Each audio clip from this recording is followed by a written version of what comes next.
Well, howdy there, Internet people. It's Bo again. So, today we're going to talk about understanding and when understanding runs out.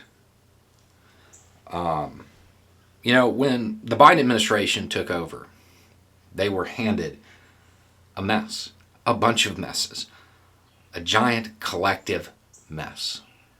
One of them was a situation down at the border and an influx of unaccompanied minors seeking asylum and reunification. Pretty quickly, the Biden administration threw together an ad hoc series of facilities to house them and to process them. Pretty quickly, they got the time that they were being held by Border Patrol down to acceptable levels. They cut the processing time to be reunified by 25%. I will stand up and applaud that. That's great. However, there were issues when these facilities opened.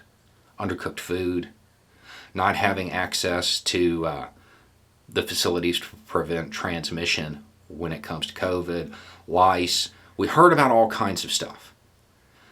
But when you go from housing nobody to housing more than 10,000, there's going to be bugs, figurative and literal. So people were understanding. In April, there was understanding. It is now the end of June. And due to some very brave people at the facility at Fort Bliss, there is audio and video and photos that were smuggled out to the BBC. Undercooked food is still apparently happening. Lice is still apparently happening. It has been months.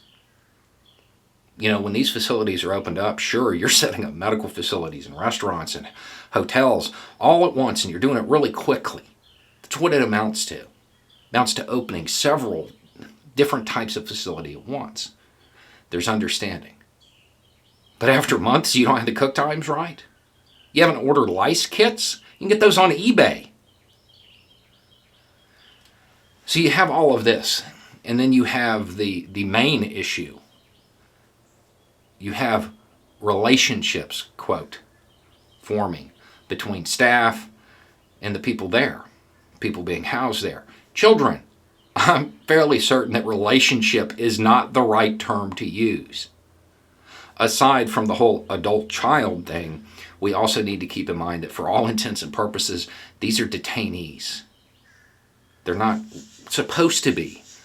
But given the current situation, that's how they're being treated. That's what they are.